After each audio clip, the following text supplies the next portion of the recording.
Hello, it's Ren Presents time.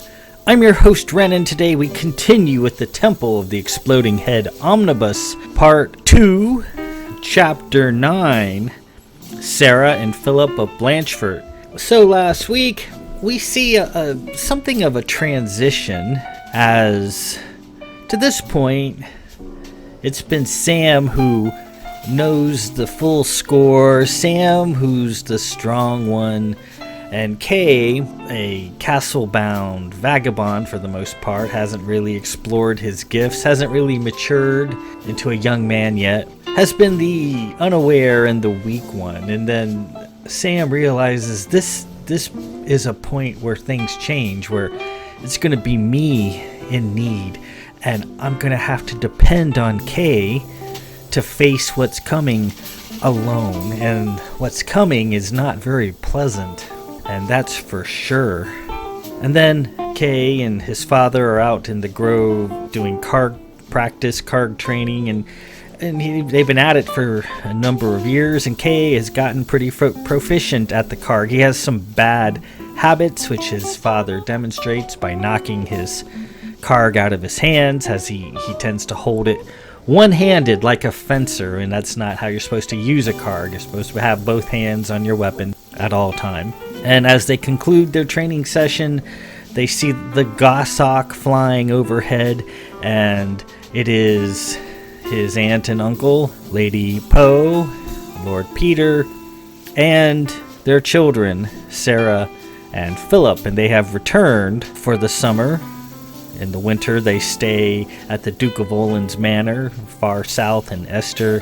As Lord Peter is not of Vith, he finds the coldness of the north hard to deal with, so in the winter they go down and stay with the Duke and the Duchess, who is the archenemy of Countess Agilis from their Black Hat days, but that's another story. Sarah and Philip have arrived, and we've seen them before, just briefly. We hear about them all the time. We saw them at the Falling in Love ball, where Sam and Sarah didn't get along much, and Sarah clearly doesn't like monomas. So we'll see how that develops, because Sarah and Philip are no longer going to be away from the story. For the rest of this book and for the next two books afterwards, they're here all the time. Sarah and Philip are the middle children of Lady Poe and Lord Peter. Their older brother, Milos, is never seen. You hear his name every so often. He's their older brother. He's always off at school, learning the sciences. He's kind of like Richie Cunningham. You know about him, but you never see him. But in this case, I don't write Milos out. He's just never around. And then their younger daughter, Millicent, is going to play a factor in a whip that I'm working on, where she's full grown and quite a pistol. So Millicent will deal with later, but at the moment she's just basically a toddler. So let's knock this out right away. It's not a very long chapter. We are officially, in my opinion, out of the doldrums, where most of part 2 of the first book here has been a lot of maintenance and housekeeping chapters. It's kind of a slog for me to read through that. I'm like, yeah, God, why did I put so many of these in here? But, they are necessary, but they are behind us. Now that Sarah and Philip, two of the major players in this book, are back, the story can flow at a pace. Let's knock this out. Well, it's only 5 pages long, but these pages have very tiny text, and so 5 pages is actually much longer in a normal book. But so here we go. Temple of the Exploding Head Omnibus, Book 1, The Dead Held Hands, Part 2, Chapter 9, Sarah and Philip of Blanchefort. We used to be evil once, and the gods are still punishing us.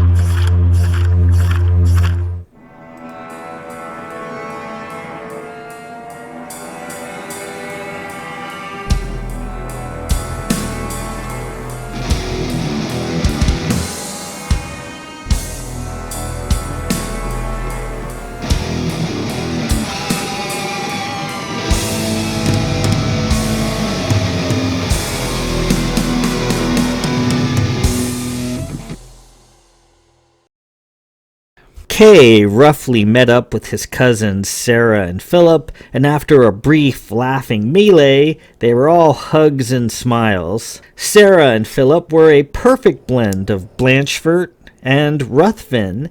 They were both tall and thin, like a standard Blanchefort, and they had the thoughtful yet rugged look of the Ruthvens. Unlike her genial mother and father, Sarah, with her rolled-tailed blue hair, was a real firecracker, and the spitting image of her grandmother, Countess Hermelane, also a firecracker in her day. Sarah had inherited every bit of her grandmother's rather pugnacious temperament. Sarah never met a fight she didn't like. Words, fists, sticks, or whatever, it didn't matter. She was always ready. Philip, her younger brother of 10 minutes, was the recreation of their father, Lord Peter. He was handsome, with auburn-headed, and fully inherited his father's hands and thoughtfulness as well. Rather like his older brother Milos, he was highly intelligent and studious. But unlike his scholarly brother, he had a love of fun and adventure, and hanging out with Sarah and Kay gave him more than he could manage. The two of them tended to wear Ruthven garb, white linen shirts, brown pants, and tall boots, with the long black duster their father used to wear during his pirating days as a member of the Duke's Black Goshawk gang. Lady Poe had long given up trying to get Sarah to wear a Blanchefort gown. She wasn't having any of it. "Peter," she would complained to her husband, "will you please ask your daughter to wear her beautiful gown?"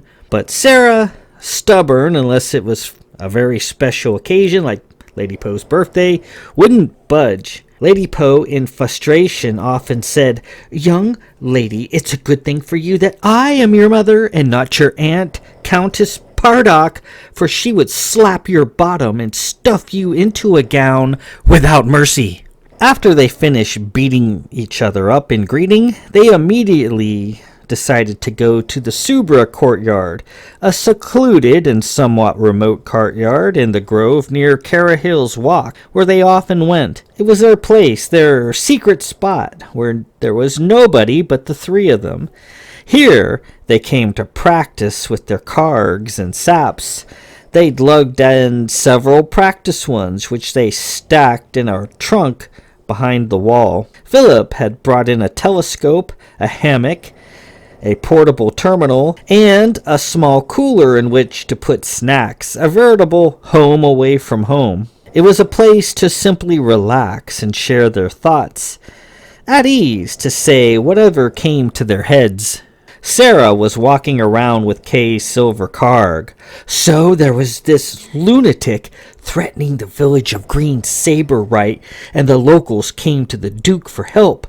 He and Uncle Johnny went to investigate. You know what they found?" Kay was flopped in the hammock, and Philip sat nearby, typing into the portable terminal. "What did they find, Sarah?" Kay asked, indulging her. The three of them were already well into their summer mode. "They found a demon with no skin. The demon was a lunatic, and the Duke and Father and Uncle Johnny pursued it through Green Saber." Sarah spoke with relish. She loved this sort of thing. "Then they cornered it at the graveside of Junius, a great Esther hero, where the demon summoned a host of berserkicides to fight the Duke. They met the berserkicides and killed the demon. Creation, I wish I'd been there." Kay shook his head. "Well, maybe next time." "Did you get my posts, Kay? I've got all sorts of new places to investigate along the Gaston Way this summer, and especially near the Tardy ruins. I've got a few tips.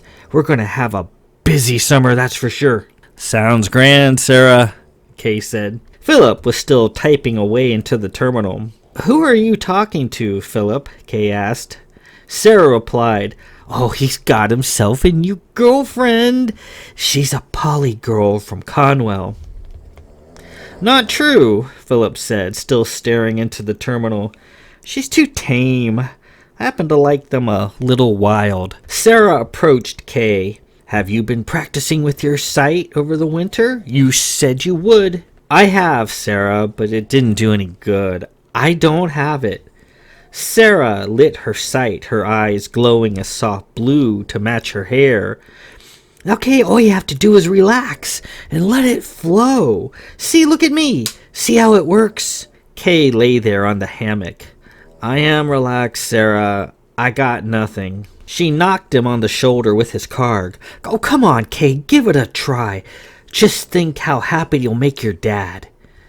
Though Sarah tried to hide it with a lot of bluster, she was just as matronly as her mother, Lady Poe, though if one mentioned it to her, she would get rather rank. Kay took a deep breath. Nothing. You're not even trying, are you, you bag? Philip smiled and closed his terminal. Don't let her put you off, Kay. You should see she's got eyes for that Lord Posey fellow from Byrne. She's probably just missing him right now. Sarah quieted her sight and shot Philip a deadly look. I told you not to say anything about that, Philip. Besides, I'm not marrying a guy named Posey. I'm not a Posey. Do I look like a Posey? I'll marry into House Champion or Colt or Midnight. Something that sounds cool. Yeah, Sarah of Colt. I like that. Sarah went to the cooler and got out something to drink. So, Kay, how's your correspondence? Got anybody floating around out there? Lady Krista of Gamboa wanted me to ask. She's all keen on you. She says she's written to you. I don't recall getting any letters from Gamboa. Philip laughed. Lady Krista of Gamboa is rather ugly, Kay, in case you're wondering. Oh, she is not, Philip. Kay shrugged. Well, I've been wanting to share something with the two of you for a while now. Actually, Sarah took a drink. What is it? Kay got off the hammock and kicked at the ground. What if I told you that I'd been seeing someone for about 5 years running? Someone whom I feel very serious about. What if I told you that? 5 years? Sarah repeated, finishing her drink. You've been seeing someone for 5 years and you've not said anything? Yes. How'd you manage that? Well, it's pretty easy in the winter since you're not here, and in the summer we just take a step back and cool it. But it's gotten to the point where we don't want to cool it anymore. Philip was curious. Why you've hidden her from us, Kay? Are you feeling shy? No. Sarah was getting perturbed. Well, who is it? Who's this lady? Shouldn't keep secrets from us, you know. We're your pals. Kay sighed. Sam, come on out. I'd like to properly introduce you to my cousins. After a moment, Sam came walking out of the trees. Hello, she said softly, all smiles. Sarah reacted violently. Her? You've been seeing her? I have, Sarah. I've wanted to tell you two before, but it didn't seem the right time. Well, what about that scene at the ball? You looked like you were going to get sick when she started making advances towards you. That was just an act. Sarah was incensed. Oh, you don't know how to act, Kay. And of all people, why her? For creation's sake. If you're that desperate, I'll marry you myself. Anything but her, Sarah cried. She's a berserkicide. Sam interrupted. Lady Blanchefort. Kay has told me you might object. You bet I'll object. Kay's my best friend. He's like a brother to me, and it's my duty to knock him in the head when he puts 2 feet wrong. Sarah cuffed Kay in the back of his head, knocking his hat off. What are you thinking? She turned to Sam. What have you done to my cousin? You've bewitched him. Well, you're right. I have bewitched him, and he has bewitched me. It took years. We started off as friends, and it grew from there. He's my Aaron Dan, Lady Sarah, my love. Monomo women do not use that term lightly. Talk normal, Sarah shouted. We were hoping you would wish to be my friend. Philip spoke up. You know, Lady Sammy Doran, Lord Lon has not stopped talking about you since the ball. Sam smiled. Well, has he? Oh, he's adorable, truly. But I'm in love with your cousin. I've loved him my whole life, truth be told. I will be his countess someday. Sarah turned red. The flaming hell you will. Kay, if you're hot for a lady, I've got a bunch of friends I could introduce you to right now, namely Lady Krista of Gamboa. Anything but this Monoma berserkicide scum. Sarah, that's enough. Where's your forearms, Sam? She asked.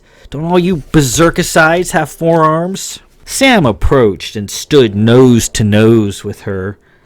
I don't have forearms, Lady Sarah. Kay has told me you're a fiery person, and I can see that. Kay has also told me that you admire strength above all else.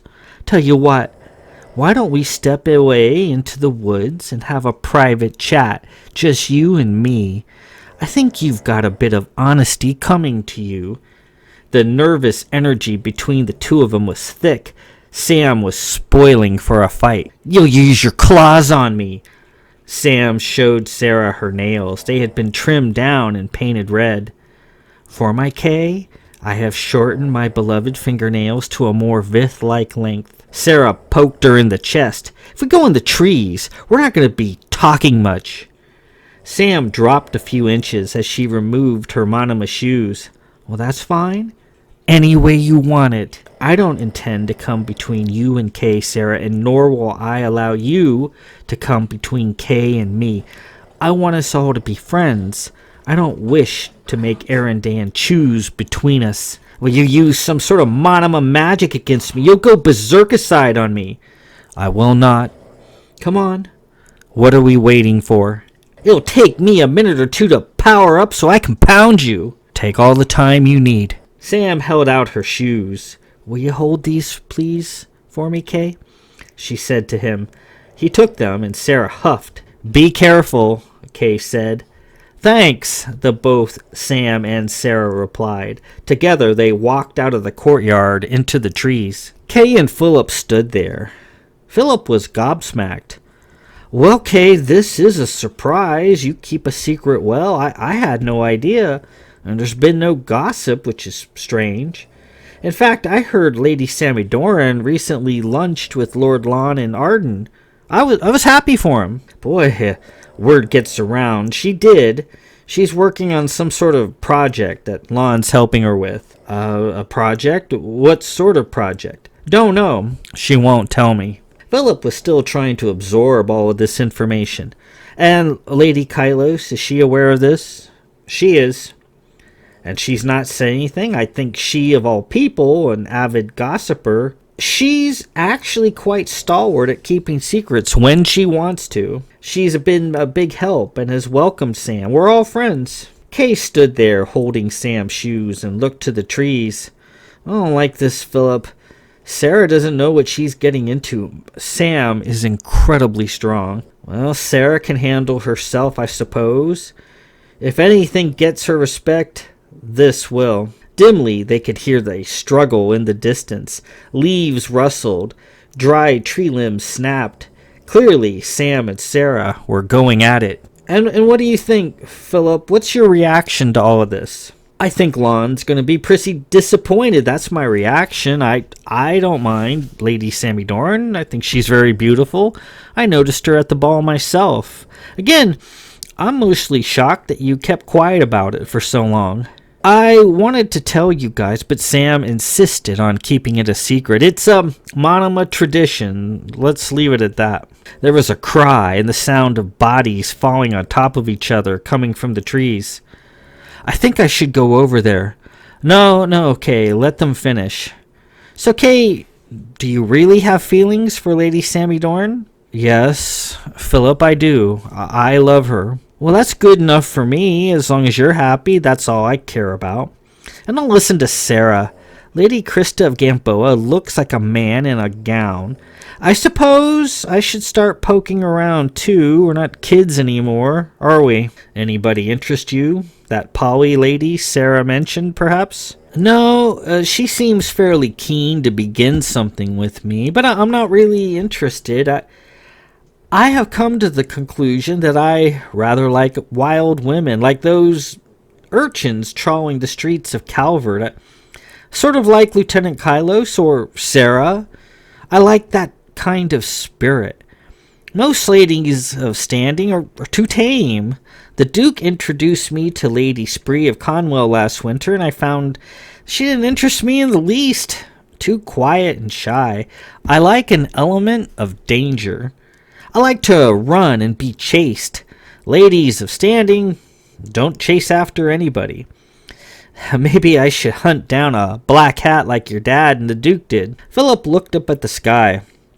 I've had an image in my thoughts for some time, an image in green and brown of a lady, a fierce one. I suppose I compare all the ladies I meet to this image in my head, to this woman who doesn't exist. You dream of a lady, Philip? Kay asked. He laughed. I suppose so. This lady, though quite pretty, is crass and rough, a real handful. I actually have no idea what I'd do if I actually met up with someone like that. Sam and Sarah emerged from the trees. They were both a little mussed up. Sam had the skirt of her gown knotted and hiked up between her pale legs. She pulled the knot and it came down like a stage curtain. Kay handed Sam her shoes back. Lady Sarah and I have been talking. I think we've come to an understanding. Sam leaned against him as she put her shoes back on. A slight mouse was forming in purples on her lip. Kay looked at Sarah. Sarah, you all right? I'm fine, she said gruffly. Her tight, rolled up and pulled back blue hair was all over the place.